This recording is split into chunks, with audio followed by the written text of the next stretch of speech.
Good morning everyone. आज के व्याख्यान में हम जियोमेट्रिक मीन अर्थात गुणोत्तर माध्य के बारे में अध्ययन करेंगे। जैसा कि हमने अपने पिछले व्याख्यान में मोड यानी बहुलक के बारे में अध्ययन किया था। सबसे पहले हमें यह समझना होगा कि गुणोत्तर माध्य क्या है।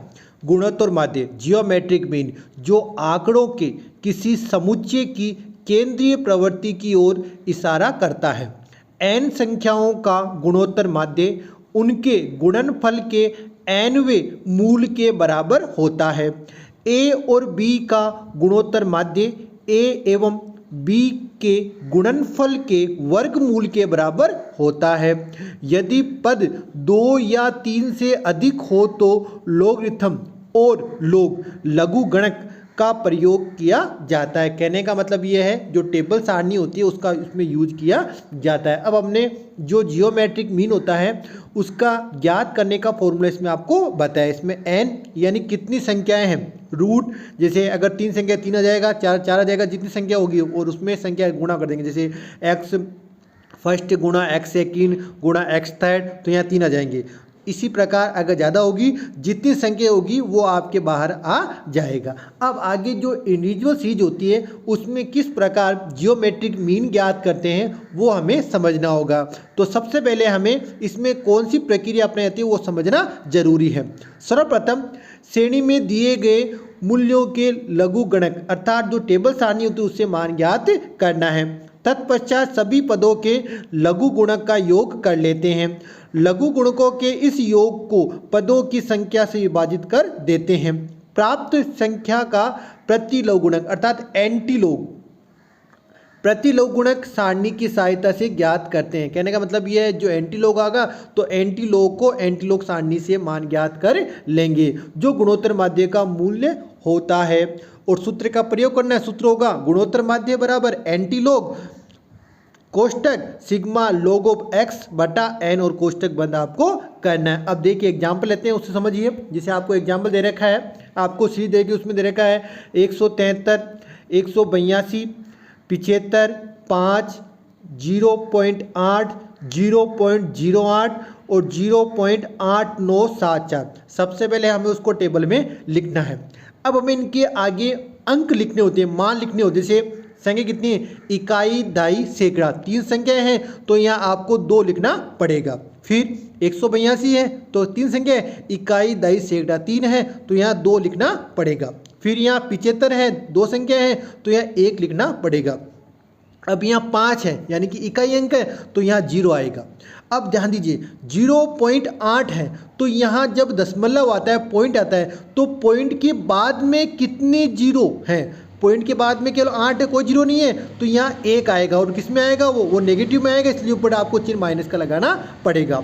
उसी प्रकार 0.08 है तो यहाँ पॉइंट के बाद में कितनी जीरो, 1 जीरो है तो यहाँ 2 नेगेटिव में लिखना पड़ेगा। उसी प्रकार 0.8974 अर्थात पॉइंट के बाद में 0 1 भी नहीं है तो यहाँ आपके 1 आएगा, वो किस में आएगा, नेगेटिव में आएगा।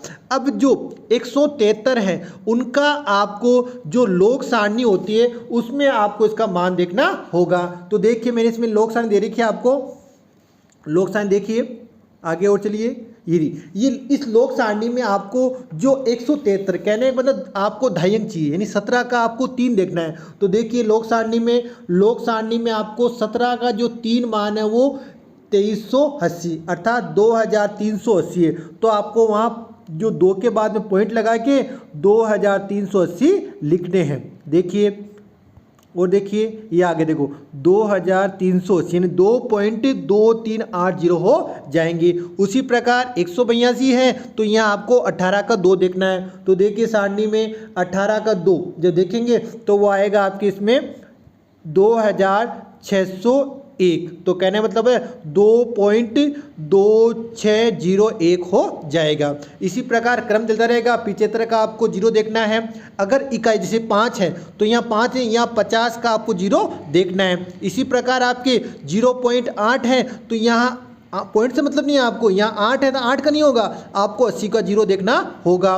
उसी प्रकार 0.08 है तो यहाँ 8 से मतलब नहीं है, यहाँ आपको 80 का 0 देखना पड़ेगा। अब आगे देखिए जब इकाई, दहाई, सैकड़ा, हजार संख्या हो तो क्या करना है, 4 संख्या है तो इसमें आपको 89 का 7 देखना है और फोर्थ कहना है मतलब 89 का 7 और 4 देखना है। तो जो अपनी लोक सारणी होती है उसमें आपको 89 का 89 क्या देखना है आपको, 89 का आपको 7 देखना है और क्या देखना है आपको 7 भी देखना है और फिर आपको इसमें इसका 4 भी देखना है। तो ये आएगा 9528 और 2 होंगे तो ये हो जाएंगे 9530। तो ये लिख दिए जाएंगे।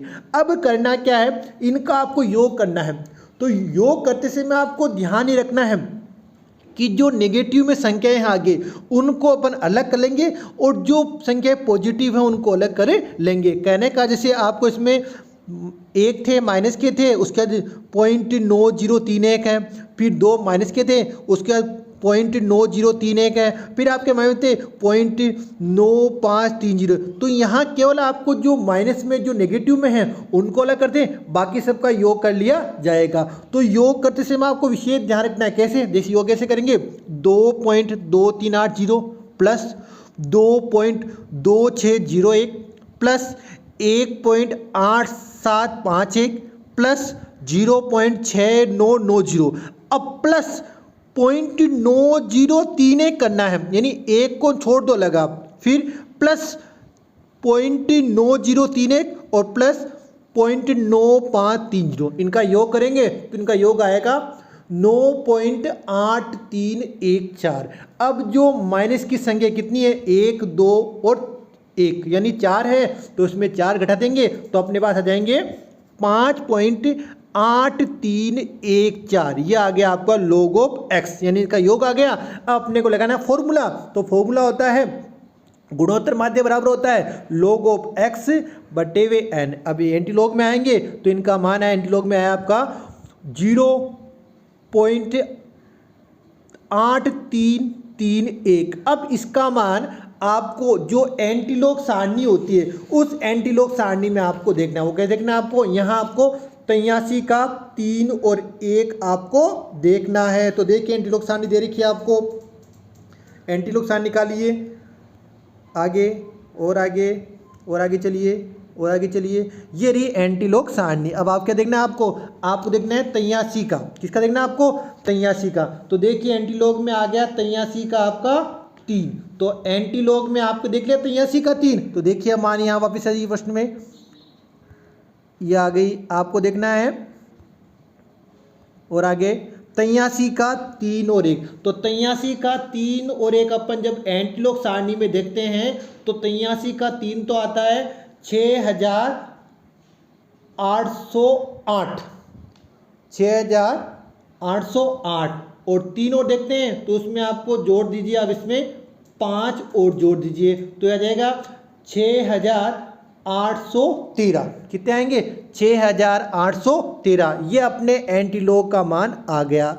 अब देखिए एंटीलॉग में आपके पॉइंट से पहले कितनी संख्या है, कोई संख्या नहीं, 0 लिखा हुआ है, तो यहाँ आपको एक संख्या छोड़कर आपको फिर पॉइंट लगाना है, दशमलव लगाना है। अगर यहाँ लिखा होता, मान लीजिए यहाँ लिखा होता 1.8331 तो यहाँ 2 संख्या जोड़ते फिर आंसर क्या आता, यहाँ आता 68.1। अगर यहाँ लिखा होता कि 22.8331 तो यहाँ कट नहीं करते, यहाँ 681 माने जाते। कहने का मतलब होता है यहाँ कोई भी संख्या नहीं है, पॉइंट से पहले 0 है, इसलिए एक संख्या को छोड़कर आपने यहाँ पॉइंट लगा दिया। तो आंसर कितने हैं, आंसर आ गया आपके 6.81। अब आगे जो अपने डिस्क्रीट और कंटिन्यूस सीरीज है उसमें किस प्रकार से अपन जियोमेट्रिक मीन ज्ञात करते हैं वो समझिए। देखिए इसमें खंडित एवं सतत श्रेणी में गुणोत्तर माध्य ज्ञात करने की रीति समान, दोनों में कोई अंतर नहीं है, इसलिए दोनों को हमने एक साथ लिया है। सबसे पहले हमें क्या इनका, सबसे पहले जो प्रत्येक मूल्य के लघु गुणक अर्थात लोग सारणी में इनका लोग मूल्य ज्ञात करना पड़ेगा। लघु गुण को यानी लोग से संबंधित आवर्ती को गुणा, यानी जो भी अपने लोग ऑफ एक्स आया तो उसको फ्रीक्वेंसी से गुणा करना है।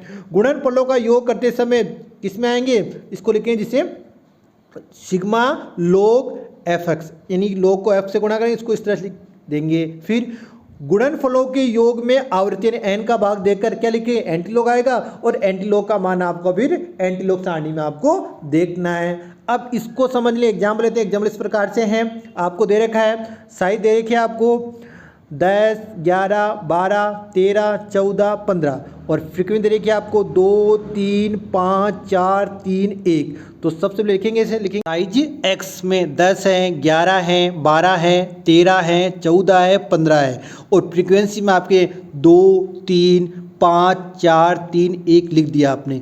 अब अपने को जो लॉग सारणी है, उस लॉग सारणी में 10 का जीरो देखना है, 11 का जीरो देखना है, 12 का जीरो देखना है, 13 का जीरो देखना है, 14 का जीरो देखना है, 15 का जीरो देखना है। अब संख्या सभी दहाई में, यानी 10 इकाई दहाई 2 संख्या है, 11 भी इकाई दहाई 2 संख्या है, तो सब में आएगा 1, यानी दो है ना, इसलिए 1 आएगा। अगर ये सैकड़े में होती तो 2 आती यहाँ पे, तो सब में आ जाएगा 1, 1, 1, 1। अब अपने को 10 का जीरो देखते हैं तो उसका मान आएगा 0, 0। फिर हम 11 का जब देखते हैं जीरो तो उसका आता है 0, 4, 1, 4। 12 का देखते हैं जीरो तो 0, 7, 9, 2 आता है।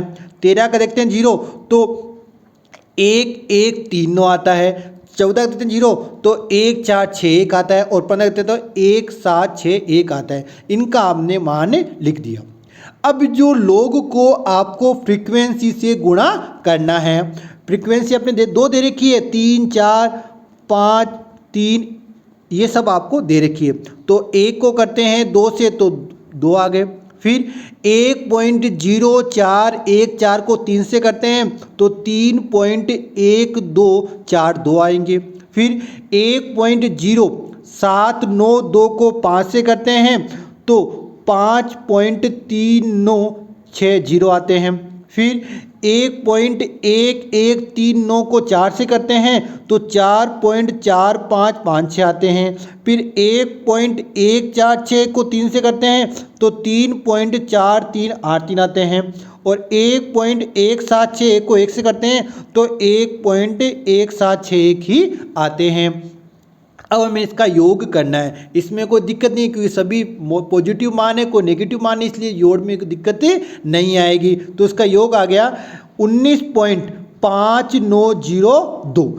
अब आपको इसका लगाना है ज्ञात करने का फॉर्मूला। इसका फॉर्मूला है जियोमेट्रिक मीन बराबर antilog log of x f बटे वे एन। एन का मतलब होता है सिग्मा एफ, यानी कि फ्रीक्वेंसी का योग। तो फिर योग 18 आया था, इसका भाग देंगे तो अपने पास अब जो एंटीलॉग में मान है वो आया था 1.0883। अब अपने को जो एंटीलॉग सारणी है जो अपने को दे रखी, जैसे देखो पीछे एंटीलॉग सारणी है, यदि एंटीलॉग सारणी में अब अपने को इसका मान देखना है। ध्यान दीजिए, जो एंटीलॉग सारणी शुरू होती है वो होती है 0.00 से शुरू होती है और 0.99 तक होती है। उसी प्रकार जो अपने लॉग सारणी होती है, लॉग सारणी 10 से शुरू होती है और 99 तक होती है। तो एंटीलॉग सारणी में अपने को इनका मान देखना है। तो वापिस आते हैं प्रश्न के ऊपर। ये देखिए, ये अपने को अब क्या देखना है, 0.08 का 8 और 3 आपको देखना है। तो 0.08 का आपने क्या देखना है, अपने को 8 और 3, तो इसका 8 में आएगा 1225 और 1 होगा वो, तो ये आ गए 1226 आ गए, यानी 1226। अब आपने देखिए इसमें पॉइंट से पहले एक संख्या इकाई संख्या है, तो यहाँ 2 संख्या छोड़कर पॉइंट लगा दिया जाएगा। कहने में तो उत्तर कितने आएंगे, 12.26। अब अगर मान लो यहाँ होता 21.0883 होते हैं, तो 21 में 2 संख्या है, तो यहाँ 3 संख्या छोड़कर पॉइंट लगा, तो कितने होते आते, फिर आते 122.6। कहने का मतलब यह है कि पॉइंट से पहले कितनी संख्या है, इकाई संख्या है तो 2 छोड़नी है, अगर कुछ नहीं 0 है तो 1 संख्या छोड़नी है, और अगर सैकड़ा है 3 संख्या है तो 4 छोड़ना है, जो अपने पिछले में आपको बताया था। अब आगे हमने इसके लिए जो आपको जो एंटीलॉग टेबल है, लॉग टेबल है, वो सब आपको दे रखी है। इस प्रकार आज के व्याख्यान के द्वारा हमने जियोमेट्रिक मीन के बारे में जानकारी प्राप्त की। हमने लॉग और एंटीलॉग सारणी के द्वारा प्रश्न को भी हल किया। धन्यवाद।